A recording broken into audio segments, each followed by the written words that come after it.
페어북 제88권 부모 말고 모모. 안녕하세요, 라일라입니다. 안녕하세요, 정한세입니다. 여러분 추석을 잘 보내고 계신가요? 저희 추석 명절 첫 토요일에 녹음을 진행하고 있습니다. 네, 저희가 추석을 앞두고 있어서 저희가 평소 사용하던 스튜디오가 멀지를 예약이, 않는 거예요? 네, 예약이 안 되는 문제로 오늘은 저희가 집에서 또 홈 레코딩을, 레코딩하고 하기 싫어. 집 녹음도 그렇잖아. 아니 그냥 집에서 간에, 녹음하고 있다고 하면 안 예, 되는 거야? 그런, 이 그런 얘기 것을, 지난번에 똑같이 했어, 이 대화를. 그런 것을 하고 있는데요. 명절 분위기 나고 지금 굉장히 좋고요. 집에 옹기종기 모여서 오랜만에 둘밖에 없지만 네. 하고 있습니다. 끝나고 이제 저는 제 집으로 가고 라일라도 라일라 집으로 갈 예정입니다. 근황이라고 하면 이제 제 책상 상판이 제가 쓰는 책의 무게를 버티지 못하고 부서져서 제가 이제 상판 없이 빈 책상? 아니 빈 책상이라 하기 좀 뭐하고 아무튼 그 책장을 지금 더 하나 사야 하나 싶은 생각입니다. 원래 책상을 버릴까 했는데 없어도 음, 괜찮네요. 그래가지고 괜찮은 것 같아요. 음. 제가 지금 부서진 상판을 지금 처음 봤는데, 이 상판이라는 게 여러분 그 우리가 공부하는 거기 말고 제가 상판 이 위에 하나 한 단짜리 선반에 더 올려놨었어요. 그게 부서졌다는 뜻입니다. 음, 책 무게 때문에. 책을 버티기에는 좀 약한 상판이었을 것 같아요. 아니, 근데 밑에 철근도 이렇게 그냥 나무만 이렇게 음, 올려두면 음, 쉽게 휘니까 그 밑에 철심을 박아뒀거든요? 음. 그 철심이 못 박힌 안 돼, 안 거였어. 돼. 한번 좀 튼튼한 것으로 바꿔보시길 권해드리고요. 오늘의 책은 사실 제가 이걸 어떻게 알게 됐냐면 송경아 작가님께서 음, 이 책이 나왔을 때 저한테 멘션으로 부모 말고 모모라는 책이 나왔어요. 이렇게 멘션을 달아주셨어요, 제 계정에. 그래서 제가 작가님께 제가 언젠가 보겠습니다. 근데 이제 계속 마음속에 있긴 했던 거죠, 이 책이. 그래서 한번 읽어봐야겠다. 왜? 민족의 대명절 추석을 앞두고 가족 얘기 한바탕 하는 거 나쁘지 않다. 맞아. 사실 이거 가족 얘기잖아요. 가족 얘기죠, 음, 완전. 그래서 제가 이제 마음에 빚처럼 약간 담아두고 있다가 음. 이제 민족의 대명절 추석을 맞이하여 꺼내 들었다는 그런 얘기고요. 오늘의 책을 쓴 작가 로즈는 마이올루는 프랑스 남부에 살고 있으며 현재 법률 전문 기자로 활동하고 있습니다. 2014년 동성 배우자인 나탈리와 결혼식을 올렸고 스페인에서 보조 생식수를 받아 아이를 임신하여 슬아의 딸 줄리에트를 두고 있습니다. 동성 배우자와 함께 두 명의 엄마로서 아이를 낳고 키우는 과정을 에세이로 담아 오늘의 책을 썼습니다. 근데 이 책이 두 번째 딸 혹은 아들? 아들이에요. 그치, 그렇게 나왔지, 책에서. 마지막에 이게 스포일러가 될까봐 제가 말하지 않았으나, 어, 뭐 스포일러일까? 마지막에 이제 두 번째 아들이 태어날 예정이다. 어. 라는 그러니까 것. 지금쯤은 어, 둘이겠지. 실화의 딸 줄리에트를 두고 있었으나, 현재는 아마 둘이지 않을까. 응. 줄리에트와 줄리에트의 동생이 이름은 알 수 없으나. 그렇죠. 네. 오늘의 책을 옮긴 역자 변유선 씨는 한국외국어대학교 프랑스어과와 동대학 통번역대학원에서 한불과를 졸업했습니다. 알제리 건설 현장에서 통번역가로 일한 것을 시작으로 현재 다양한 국가와 분야에서 프리랜서 통번역가로 활동하고 있습니다. 오늘의 책 부모 말고 모모는 사회의 편견과 제도적 차별에도 불구하고 함께 두 엄마가 되기를 선택한 여성들의 현실을 담아낸 에세이입니다. 이 남자는 우리 프로젝트에서 어떤 자리도 차지하지 않는다. 그는 아이를 낳게 해준 사람일 뿐 아빠가 아니다. 60쪽. 75살 할머니는 어깨를 으쓱거리며 특유의 이탈리아식 프랑스어로 내 걱정을 한 방에 날려버렸다. 너한테 무슨 일이 일어나는지는 내가 신경 쓸 바가 아니지. 내가 행복한지 그게 중요한 거야. 188쪽. 가족계획의 환상과 실제. 오늘의 책은 두 명의 엄마, 그러니까 동성 커플의 임신, 출산, 육아에 대한 책입니다. 정말 완전 임추력에 대한 책인데요. 그렇죠. 저희가 2021년도에도 벌써 한 3년 전에도 두 엄마라는 책을 페어북에서 다뤘었어요. 근데 그 책과 이 책 모두 둘 다 에세이고 퀴어 가정이라는 주제는 비슷하지만 내용은 다소 다릅니다. 그러니까 두 엄마는 그때 퀴어 가정과 그 자녀의 입장, 양육 과정에 초점을 두었다면 오늘의 책은 사실 양육보다는 아이들이 아직 어리고 뱃속에 있기 때문에 동성 커플의 임신 과정 자체에 초점을 맞춰서 그 임신 과정의 절차를 굉장히 구체적이고 현실적으로 그리고 약간 비판적으로 보여주는 책입니다. 근데 라일라님, 기억나세요? 제가 라일라님이 아이를 낳거나 입양하면 데모가 되기로 해줬었어요. 기억합니다. 저는 기억을 못하고 기억을 있었는데, 못한다고요? 언제였는지 기억이 안 나는데, 어쨌든 팟캐스트 때 그 얘기를 한 건 기억이 나는데, 그것도 어떻게 기억이 났냐면, 어떤 청취자분이 저한테 이제 라일라님 결혼하셨다는 얘기가 지난 방송에 나왔잖아요. 그래서 저한테 이제 한세님이 데모가 되실 일만 남았다. 응. 그거 잊고 있었다가 내가 데모가 되기로 했었어요? 데모가 되기로 했었지? 이렇게 된 거야. 데모가 되기로 했었습니다. 그래서 내가 결혼식 사회도 봤는데 이러다가 혹시 모르잖아? 인생은? 그러면서 심지어 대본을 쓰는데 이게 임신 출산 양육인 거야. 정말 큰일 났다. 시간더블을 흘리면서. 혹시나 그때 사회를 해주겠다고 말씀하셨을 때도 저희 결혼식 사회를 봐주셨는데 그때도 그 약속을 할 때 당시에는 제가 그게 이제 저희가 여행 갔을 때 했던 얘기라고 기억하거든요. 저도요. 그래서 아니야. 카페에서 얘기하지 않았어요? 여행 간 카페였어? 네네, 여행 아, 가서 둘이 카페에 갔다가 이제 거기서 결혼식을 하고 싶다라는 식의 얘기를 제가 하다가 하면 사회를 내가 봐줄게 뭐 이런 식으로 해서 지금 그게 진짜 이루어졌거든요. 근데 어. 제가 요즘 말하는 게 다 이루어지고 있기 때문에 근데, 그래, 나는 기억한 상황이 달라. 내가 기억한 상황 카페는 맞는데, 우리가 그때 그대 결혼 얘기가 아니고, 카페도 아니고, 내 기억은 훨씬 오래전이야. 우리가 진짜 어렸을 때거든? 내 기억에 우리가 음, 10대구나 20대 초반이야. 음. 그때 우리가 그런 얘기를 왜 했냐면, 결혼식에 다녀와서 그 결혼식에 대한 이야기를 하다가, 결혼식 사회가 전부 남자다. 그 얘기는 예전에 했어요. 그치? 그 얘기를 예전에 이것이 하면서, 불평등하다. 그래서 그래서 그때가, 홧김에 내가 우리 둘이 결혼하면 서로가 사회 봐주자. 맞아요, 맞아요. 그 얘기를 라고 했어요. 얘기를 했어. 맞아요. 그 얘기를 하고 어. 카페에서 또 얘기를 했는데 카페에서는 약간 당연하게 서로가 사회를 봐야 돼. 이미 우리가 아, 어, 어. 그 얘기를 한 번 더 했던 것 같아. 제가 그치, 그게 기억이 그치. 나네. 그 카페도 기억나. 근데 어쨌든 내 최초의 기억은 진짜 오래 전이었다. 그치. 그래서 그때 이렇게 되게 가볍게, 짜! 이렇게 했는데, 됐단 말이야? 데모? 가능성 없진 않다. 왜냐면 데모는 진짜 너무 희박해. 저는, 저는 양육자가 될 수도 있는데, 어. 저희 파트너가 함께 양육자가 되어주실지를 잘 모르겠고요. 그래서 지금 고민 중이긴 한데, 아니, 고민하지 마. 왜? 고민을 왜 해? 고민할 수도 있지. 아니, 아니, 아니야. 고민을 왜 아무튼, 해? 아무튼 그랬습니다. 말 함부로 하면 안 된다? 그럼. 아, 큰일 났어요, 지금. 아무튼 다시 책으로 돌아오면, 저는 프랑스가 글쓴이가 임신하려고 노력했을 시점에 동성 커플에게 보조 생식수를 제한했다는 걸 처음 알았어요. 저도. 그러니까 일단 이 시술의 정확한 이름이 보조 생식술이라는 것도 책을 보면서 알았고, 저도. 이 시술이라는 게 있다는 게 알고, 뭔지도 알고, 주변에 시도한 사람이 많으니까 아는데, 아, 이것의 정확한 명칭이 보조 모두 생식술이구나. 생식술이구나. 번역했을 때 그 이름이겠구나라는 생각이 드는, 이게 뭐 정식 아니지. 명칭이니까 이렇게 정식 번역하셨겠죠? 그치, 그치. 응. 실제로 우리나라에서 그 명칭으로 통하니까 그걸로 번역했겠지? 근데 처음 알았어요. 음. 최소한 동성혼 법제화가 이루어졌을 때 비슷한 시기에 동성 커플에게도 보조 생식수를 할 수 있게 했을 거라고 생각했는데 그게 아니라는 걸 알게 됐고 저는 그러면 이제 궁금했던 게 동성혼을 한 부부에게 입양이 가능한가? 근데 내가 봤을 때 일단 책을 읽어보면 결혼만 하게 해줬다. 응. 그러니까 이 모든 게 이게 진짜 신기한 거야. 사람들이 생각할 때 기본적으로 전통적인 결혼이란 프레임 안에 임신, 출산, 양육이 들어가 있는데 동성 커플에게는 분리되는 응. 거지. 응. 내가 그토록 부르짖던 임신, 출산, 결혼, 연애가 다 분리되어 있다는 것은 이제 동성 커플에게만 유효하고 테러 커플 이성의 커플에게는 그러지 않다. 어, 저도 이게 너무 신기했고, 그러니까 우리나라만 뒤처졌다고 생각했었거든요. 왜냐면 프랑스는 되게 앞서 나가고 있는 것 같잖아요. 동성혼을 법제한 것도 꽤 됐고, 음, 한 10년은 되지 않았어요? 근데도 아직 프랑스에서도 이렇단 말이야? 왜냐면 이 글을 쓰셨을 때가 아마도 2020년 이후일 텐데, 그 사이쯤일 텐데, 21년, 22년도 이때 쓰셨을 것 같은데, 근데 왜 제한하는 건지 저는 사실 좀 이해가 안 가는 게, 누가 낳으면 되는 거 아닌가? 그러니까 그게 보조 생식술 자체를 아예 금지하는 거면, 이성 커플이든 동성 커플이든, 뭐, 섭리를 위반해서 종교적인 사유로 어. 보조 생식술을 아예 금지하겠다. 그럼 이해를 하겠어. 이해 안 되지만, 무슨 말인지는 이해를 하겠지만, 근데 이성 커플인 경우에는 그게 가능한데, 동성 커플에는 그게 안 된다. Why? 그러니까 부와 뭐가 다 있어야 된다 이거지.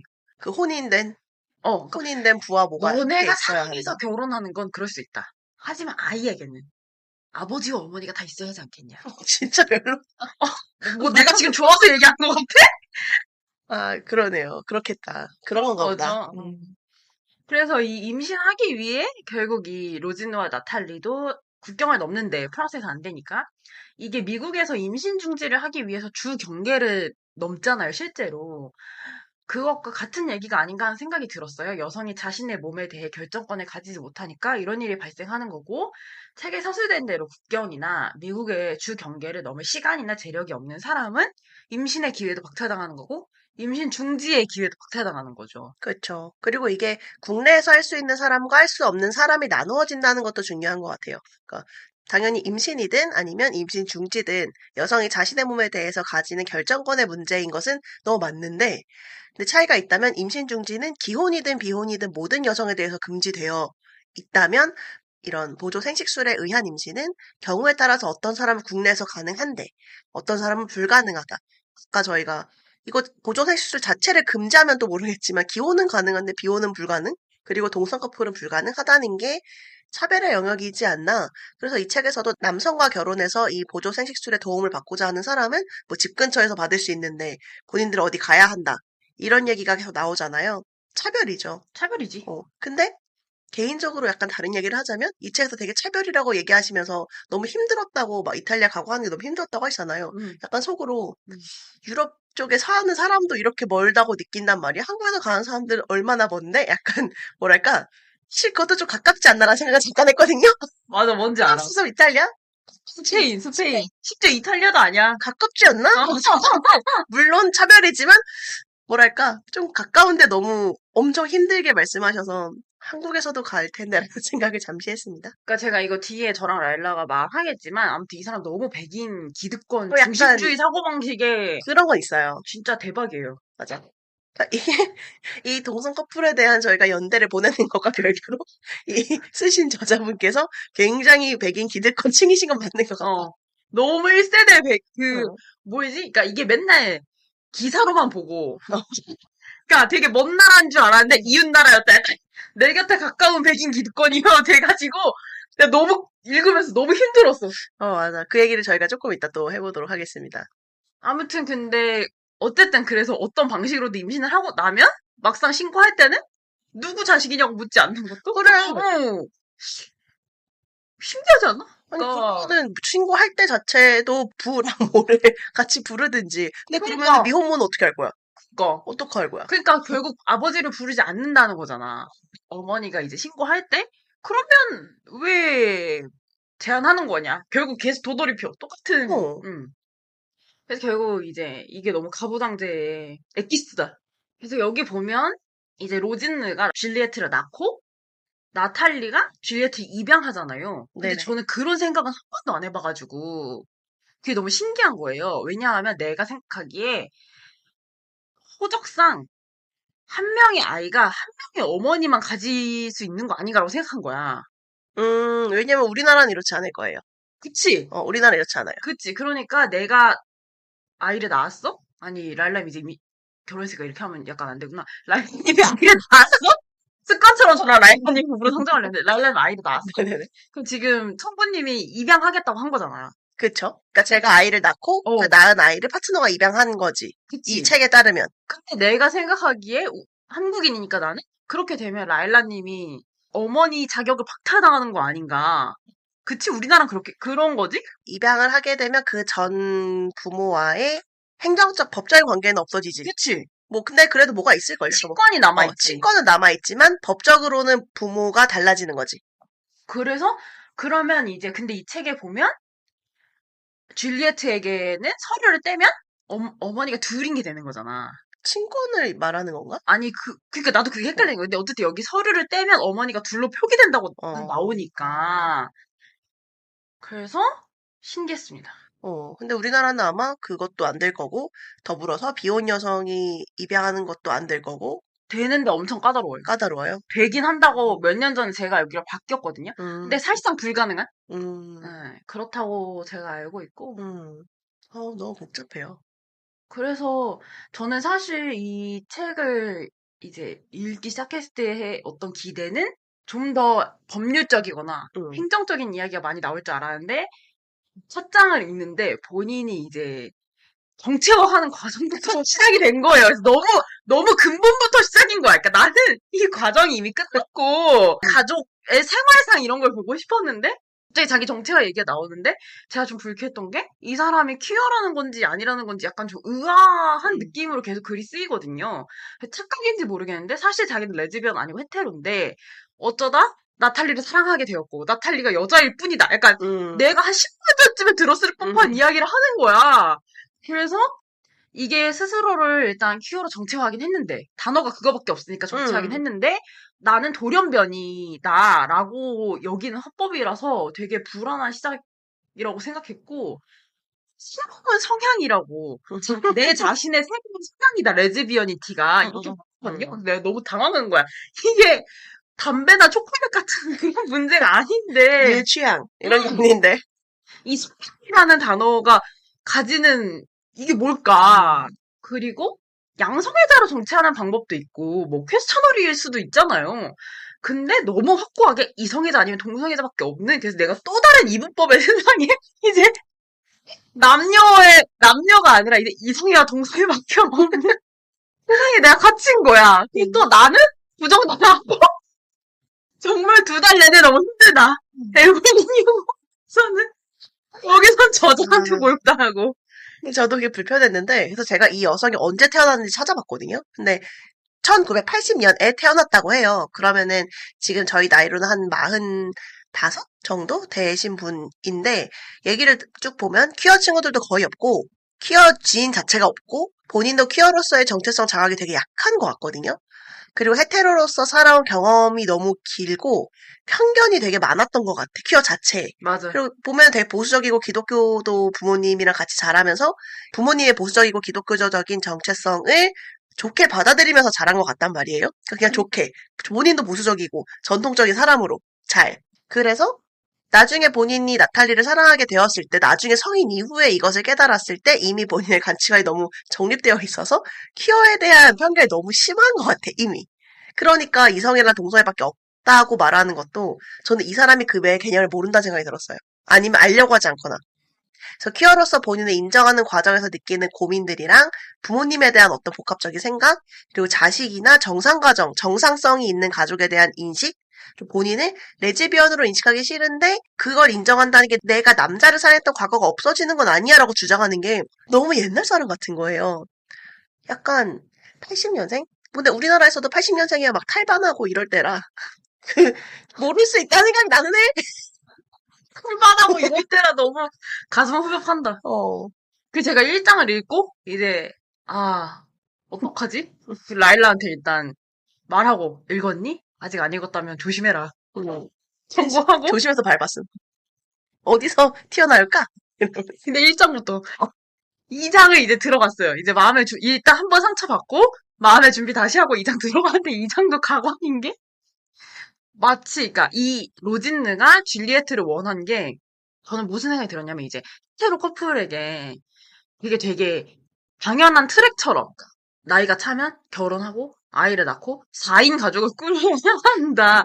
이게 있다니까. 이게 로진한테 결혼하고 근데 결혼 남자가 아니라 여자만 할 뿐이고 4인 가족을 꾸린다. 그러니까 이 트랙을 그냥 따라가는 것처럼 그것에 대한 강박이 되게 있는 것처럼 느껴져서 응, 불편했고 그리고 마치 이제 아이가 있으면 자기가 겪고 있는 정체성 불화 그다음에 나탈리가 왜냐 이 정체성 불안한 거 뭐냐면 우리 둘이 진정한 레즈비언이 아닌데 언제 서로를 떠날지 모르 계속 그런 얘기 하잖아. 그러니까 언제 서로를 떠날지 모른다. 근데 애가 있으면 괜찮다. 어 공고해진다, 이 관계가. 이혼하기 어렵지 않을까. 너무 미치겠는 거야 이게 지금 내가. 그래서 사람이니 어쩔 수 없긴 한데 이게 너무 정말 자기중심적인 사고방식 아닌가 하는 생각이 들었고 어느 나라든 보호자 교육을 해야지. 실시하고 있지 않구나. 그러니까 저는 부모 혹은 모모 혹은 부부가 되고 어쨌든 양육을 하고 싶으면 보호자 교육이 필요하다고 몇 년 전부터 주구장창 주장하는 사람이고 전 독재자가 되면 실제로 할 거예요. 가만 안 둬. 아무렇게나 보호자 양육할 수 있다고 생각하는 사람 진짜 가만 안 둔다. 저는 오히려 예전에 그런 사람이 너무 많았고, 그러니까 핏대로 낳는다? 그리고 아이가 그냥 나의 삶에 필요하다. 내 삶의 어떤 이 관계를 공고히 하고 나의 정상가족적인 트랙을 위해서 아이가 필요하다라고 생각하는 무의식 중에 그냥 그게 당연하다고 생각하는 사람이 너무 많았고 현대로 올수록 그래도 저는 자녀의 입장을 고려한 사람이 늘어나고 있다고 생각하거든요. 그리고 본인이 양육자로서 괜찮은가를 고민하면서 그래서 비출산도 늘어나는 거고 그 그치. 고민하니까 왜냐면 내가 좋은 부모가 될 자신이 없어서 아까도 얘기했듯이 이 사람은 조금 옛날 사람이에요. 저는 계속 그렇게 생각했어요. 옛날 사람이다.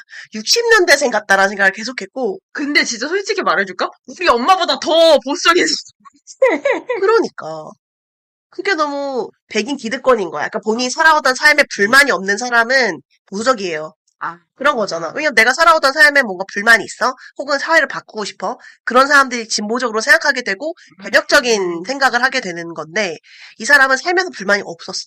그런 거라서 그냥 저는 생각이 너무 구시대적이다는 생각을 했고 너무 보수적이라는 생각이 들었어요.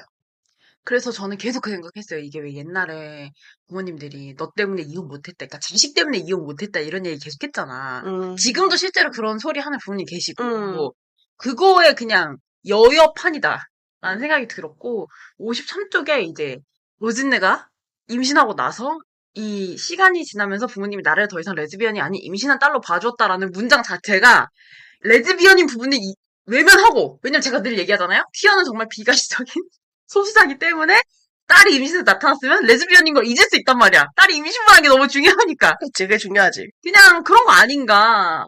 그런 생각이 들었고, 이게 전 책이 계속 그래서 한 3분의 1에서 반절 정도는 음, 계속 당황해 하면서 읽었거든요. 근데 둘째를 낳으러 가는 일기? 음. 일기처럼 쓰인 부분이 있잖아요. 거기서도 나탈리가 거기에 동의하지 않았는데 혼자서 일단 시작한 것처럼 서술됐거든요. 근데 뒤에 보면 나탈리가 오히려 그걸 원한 것처럼 되어 있는 거야. 왔다 갔다 해요. 어. 그리고 셋째 장 도입부는 뭐 마치 이게 사실 부모님이 이제 이민자고 음, 음. 그래서 프랑스에서 정착해서 본인이 프랑스에 성공한 거잖아요. 그래서 노력하면 이제 다 이루어진다. 그래서 프랑스를 정말 사랑하지만 프랑스에게 내가 이렇게 세금을 내는데 내가 프랑스를 이렇게 사랑하고 내가 프랑스에 세금도 내는데 프랑스가 나에게 임신의 기회를 주지 않는 것에 대한 분노. 그러니까 뭔 말인지는 알겠어. 나도 국민인데 그 국민으로서 누릴 수 있는 권리를 내가 다 누려야 되는데 나를 국민 취급 안 하는 거잖아요. 그치, 그치. 나라가 나한테. 근데 이게 뭔가 내가 느끼는 국가에 대한 분노랑 이 사람이 느끼는 국가에 대한 분노가 약간 다른 것 같은 거야. 달라, 그러니까 달라. 이 사람이 약간 황골의 대상처럼 국가를 보는 것 같은 음. 거야. 그래서 또 2등 국가, 2등 시민인 저희가 또 백인 기득권 앞에서 속절없이 무너졌다. 이게 추천사를 읽어보면 김규진 씨가 이 책을 추천했거든요. 근데 어쨌든 그분도 동성 결혼을 하고 아이를 낳았고 이 과정들이 유사하니까 뭔가 되게 공감 가는 마음으로 처음에 읽다가 초반부를 읽고 나서 이 저자를 좋아할 수 없겠다고 생각했다는 부분이 서술되어 있어요. 그래서 처음에는 의무감으로 책을 읽었었고 나중에는 그래도 응원의 마음을 보내게 됐다라는 서술이 되어 있는데 그 말이 딱 이해가 갔거든요. 그러니까 그분이 그 말을 추천사에 썼다는 것 자체가 진짜 너무 강하게 그걸 느낀 거야. 이 그치? 저자를 좋아할 수 없겠다라는 마음을. 왜냐면 이 책 속에서 드러나는 저자의 모습은 사실 한국에 있는 여성 퀴어로서 완전히 이해가는 편은 아니에요. 그리고 막 개인적으로 엄청 호감이 가는 저자는 아니거든요. 저자 스스로도 진짜 너무 보수적이고 너무 정상성을 꿈꾸고 본인이 의식하는 안 하듯 헤테로로서 살아온 백인 1세대 여성이고 그래서 그 기득권층 마인드가 그래서도 너무 이렇게 알랄이 느껴져요. 그치만 이 저자 개인에 대한 저의 호불호와 상관없이 그가 처해 있는 퀴어 혐오적인 사회와 그 부당함에 대해서는 연대 마음이 들거든요. 그리고 그것과 별개로 저자가 좋진 않아. 이 양가 감정이 계속 있긴 해요. 이 책을 읽는 동안. 그 연대의 마음은 너무 나도 잘 느껴져. 왜냐면 이 여자가 너무 화나 있어. 네. 그리고 사실 부당해. 어, 이 프랑스 너무 부당하다. 부당하고 부당하다는 표현을 서슴없이 해. 음, 그래서 나도 화나. 부당해. 저는 사실 입양도 임신도 생각이 없는 사람이기 때문에 저한테는 두 개의 가치가 그렇게 다르지 않거든요. 그래서 왜 이렇게 임신을 하고 싶어 할까가 사실 전 늘 궁금한 부분이긴 해요. 여기서는 자신의 가정사, 이걸 낱낱이 얘기한 건 아닌데 어쨌든 있다고 얘기했고 자기 몸에 일어나는 격변이라는 단어를 써서 나 또 놀랐네? 격변이 보고 싶었다. 나는 이 격변이라는 단어에서 왜 그런 거 있잖아. 아이를 낳아야 너가 진정한 어른이 된다. 음, 그런 건가? 이런 생각도 들었고. 아무튼 그래서 실제로 직접 임신하고 출산한 사람 중에 이렇게 명확하게 이유, 내가 왜 아이를 낳고 싶은가에 대한 의식을 가진 사람이 어느 정도 될까? 이것도 궁금했고, 저희 예전에 라일라님 두 엄마 얘기하셨는데, 전 나이 진짜 아이들 생각 음, 많이 났거든요. 그건 소설이긴 하지만, 입양이 아니라 거기서도 직접 출산을 하잖아. 맞아요. 양쪽 선택지에서 둘 다. 근데 저는 내 육체적인 부분만 따진다면 사실 입양이 훨씬 나은데 왜냐면 어차피 양육은 똑같으니까 이 똑같다는 건 양육이라는 과정은 어차피 거쳐야 된다는 의미예요. 근데 왜 다들 대체로 이제 임신을 선호하는지는 궁금하긴 해요. 그래서 우리나라뿐 아니라 그냥 전 세계적으로도 결국 자기 태를 빌려 낳은 자식, 뭐 핏줄 이런 게 중요하게 여겨지나 보다. 여기도 뭐 뿌리, 패밀리 트리 음. 이런 얘기 엄청 나오잖아요. 저도 사실 아이를 가지고 싶었던 입장으로는 이 책의 이야기가 이해는 되거든요. 그러니까 저는 원래 엄마가 되고 싶었는데 엄마로서의 정체성이 나랑 잘 맞을 것 같다고 생각을 했던 것 같아요. 그리고 내가 양육자로서 잘할 수 있겠다는 생각을 10대, 20대 때는 했었어요. 지금은 오히려 고민이 되고 잘 될지 모르겠고. 그리고 임신과 출산으로 인한 여기선 격변이라고 표현한 몸의 변화를 경험해보고 싶기도 했어요. 그냥 그 자체를 경험해보고 싶다. 그게 어떤 건지. 호기심의 영역이야, 그거는? 호기심도 있지. 호기심의 영역이지. 음, 그거는 내가 입양하는 것과 별개로 음, 음, 내가 아이를 음, 한번 가져보고 싶다. 그건 음. 신체에서 일어나는 일이니까. 내가 그 일을 해보고 싶다라는 생각도 있었고, 그리고 최근에는 제 주변에 이제 아이를 낳는 사람들이 되게 많아지고 있거든요. 근데 그걸 보면서, 뭐, 그런 마음도 있겠다. 아이들이 다 어쨌든 자기가 출산한 아이는 부모를 닮아 있잖아요. 모체를 보통 닮아 있어요. 그러면 나를 닮은 사람을 보고 싶다라는 생각도 있는 것 같아요. 그래? 근데 그 생각이 없는 사람이 있고, 있는 사람 있잖아. 제가 볼 때는 한사님은 그런 생각을 한 번도 해본 적이 없을 것 같거든요. 근데 저는 그런 생각을 좀 해요. 음, 저를 닮은 아이를 보고 싶어요. 혹은 음, 파트너를 닮은 아이를 보고 싶다는 생각을 해요. 그래서 어떤 한 사람이 탄생하고 그리고 그 사람을 내가 교육하고 양육해서 같이 살면서 그 작은 사람이 성장하는 과정을 저는 같이 보고 싶다는 생각도 했었거든요. 그런 것들이, 그런 욕망들이 저에게 꽤 오래 있었던 것 같은데, 근데 그 마음을 이제 접은 지가 얼마 되지 않고 꽤 오래 있었고 저한테 말하자면 저는 세상에는 양육 말고 그냥 입양은 양육의 영역이잖아요. 근데 양육이 아니라 임신과 출산과 양육 자체를 한 세트로 묶어서 그냥 그 한 세트를 경험해보고 싶은 사람들이 있는 거고 근데 그것을 고민하는 사람들은 이것이 내가 경험하고 싶은 것과 이것이 이후에 아이에게 좋은 것과 혹은 그 외에 여러 가지 것들을 고민하는 사람들이 점점 많아지는 거죠. 근데 그 임출률 같이 해보고 싶은 그 욕망 자체가 사회에서 요구해온 사회에서 저에게 지금까지 쭉 요구한 정상성주의과 관련이 아예 없다고는 할 수 없어요. 관련은 있을 음. 것 같아. 근데 나는 이제 그걸 구분하기 어렵지. 이게 사회가 나에게 주입한 정상성 때문에 내가 아이를 갖고 싶은가? 아닌가? 고민은 하지만 구분하기는 사실 어렵고 욕망이 없다고는 못하겠어요. 아직도 있긴 해요. 그래서 결국 이 저자는 정상성에 되게 집착하는 사람처럼 제가 느껴져요. 근데 저는 정상성에 대한 고민을 진짜 되게 많이 하고 있거든요, 최근에. 왜냐면 제가 결혼식을 준비할 때 고민했던 게 정상성에 대한 생각인데, 뭐 되게 여러 가지 요소들에 대한 고민이 있었지만, 제가 개인적으로 계속 고민했던 게, 이게 어떤 내가 뭔가를 하고 싶을 때 이 욕망이 내가 진짜 하고 싶은 건가? 아니면 사회가 나에게 이런 모습이 좋더라고 요구했던 정상성에 부합해서 내가 이걸 하고 싶은 건가라는 생각을 계속 한단 말이에요. 근데 이게 사실 퀴어로서도 그렇고 여성으로서도 꾸밈노동도 그렇고 내가 아름다워지고 싶은 욕망 이런 것도 전부 다 정상성인가?에 대한 고민을 저는 계속하는 것 같고 자기 검열을 계속하게 되는데 페미니스트로서가 근데 사실 그게 중요한가? 욕망하는 게 중요하지라고 생각하는 사람들도 있고 근데 저는 그게 중요한가 봐요.